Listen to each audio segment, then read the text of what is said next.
محرم رشتوں میں سب سے خطرناک جو رشتہ ہوتا ہے نا محرم رشتوں میں وہ نہ بہن بھائی کا، نہ باپ بیٹی کا، نہ بھتیجی بھانجی کا، سب سے خطرناک رشتہ ہوتا ہے سسر کا اور بہو کا، کیونکہ یہ ایک محرم بعد میں بنا ہوا لیکن ہوتا محرم ہے، ہاں وہ لیکن نکاح تک ہے نہیں، سسر تو ابدی محرم ہے،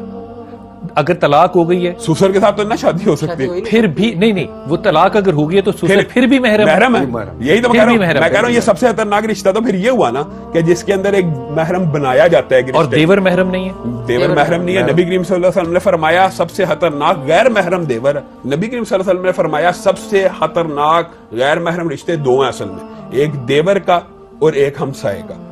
یہ دونوں رشتے ہیں آسیات ناریات، یہ حدیث ہے، نبی کریم نے فرمایا قیامت کے دن ایسا، قیامت کے قرب میں ایسا زمانہ پیدا ہو جائے گا، عورتیں ایسے چست لباس ہے نا، باریک اور چست لباس پہنیں گی کہ وہ کپڑے پہنتے ہوئے بھی دیکھنے والے کے لیے براہ نہ ہوں گی، کہ جو اپنے جوڑوں کو ایسے بناتی ہیں جیسے اونٹ کی کوہانیں آگ میں گریں گی، وہ ایک اگر گناہ کرتے ہیں اس سے یہ ثابت نہیں ہوگا کہ اسلام میں یہ گناہ جائز ہے،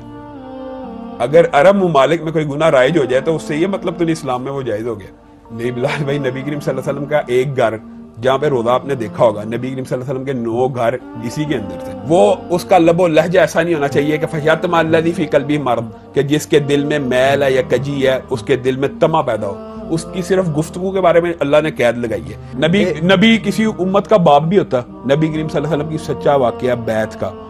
کا مطلب ہوتا ہے ہاتھ کے اوپر ہاتھ دینا، اور نبی کریم صلی اللہ علیہ وسلم سے ایک عورت نے پردے کی اوٹ سے بیعت کے لیے اس نے سمجھا ہاتھ میں ہاتھ دینا کا، عورت نے بھی نبی کریم صلی اللہ علیہ وسلم کی طرف اس کا جب ہاتھ بڑھا پردے کی اوٹ سے تو نبی کریم صلی اللہ علیہ وسلم نے آنکھوں پہ ہاتھ رکھ لیا اور کہا محمد صلی اللہ علیہ وسلم غیر محرم عورت سے ہاتھ ملانا تو دور کی بات، اس کے ہاتھ کی انگلیوں کو دیکھنا بھی گوارا نہیں کرتا۔